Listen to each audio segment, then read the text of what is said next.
अक्सर नागा और अघोरी साधु को एक ही मान लिया जाता है, लेकिन दोनों ही एक दूसरे से काफी अलग होते हैं। दोनों एक ही भगवान को पूजते हैं, लेकिन इनकी जीवन शैली में कुछ फर्क होता है, जिसे आज हम आपको बताएंगे।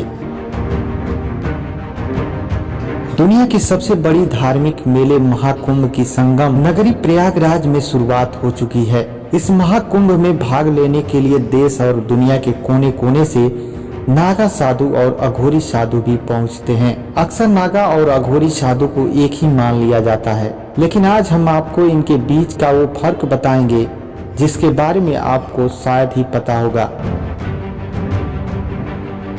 सनातन धर्म की अखाड़ा व्यवस्था में नागा साधुओं को धर्म का रक्षक माना जाता है, जबकि अघोरी साधु अपनी अद्भुत और रहस्यमयी प्रथाओं के लिए जाने जाते हैं। हालांकि इन दोनों के तप करने के तरीके, जीवन शैली, ध्यान और आहार में भिन्नता होती है, लेकिन यह सत्य है कि दोनों ही शिव की आराधना में लीन रहते हैं।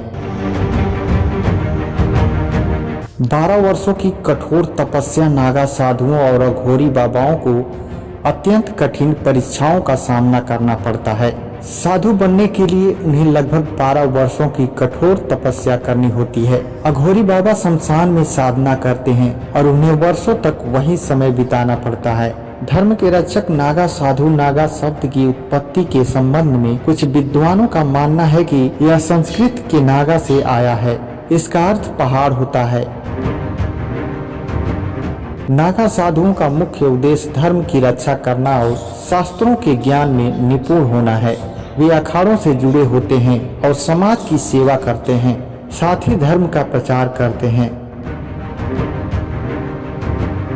ये साधु अपनी कठोर तपस्या और शारीरिक शक्ति के लिए जाने जाते हैं। नागा साधु अपने शरीर पर हवन की भभूत लगाते हैं। नागा साधु धर्म और समाज के लिए काम करते हैं। नागा साधु जिस भभूत को शरीर पर लगाते हैं वो लंबी प्रक्रिया के बाद तैयार होती है। हवन कुंड में पीपल, पाकड़, रसाला, बेलपत्र, केला व गौ के गोबर को भस्म करते हैं। इसके बाद जाकर वो भभूत तैयार होती है।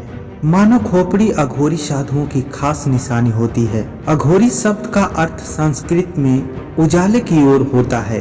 अघोरी साधुओं को भगवान शिव का अनन्य भक्त माना जाता है। वो हमेशा अपने साथ एक मानव खोपड़ी रखते हैं जो उनकी भक्ति का प्रतीक है।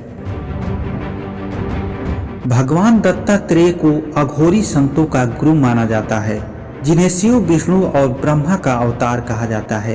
ये साधु दुनिया की आम परंपराओं से दूर रहकर जीवन और मृत्यु के रहस्यों को समझने में लगे रहते हैं। अघोरी साधु अपने ध्यान में लीन रहते हैं और केवल भगवान शिव की पूजा करते हैं। इन्हें नागा साधुओं की तरह समाज से कुछ ज्यादा लेना देना नहीं होता है। नागा साधु और अघोरी भगवान शिव के उपासक होते हैं, लेकिन अघोरी की साधना का तरीका थोड़ा अलग और डरावना होता है।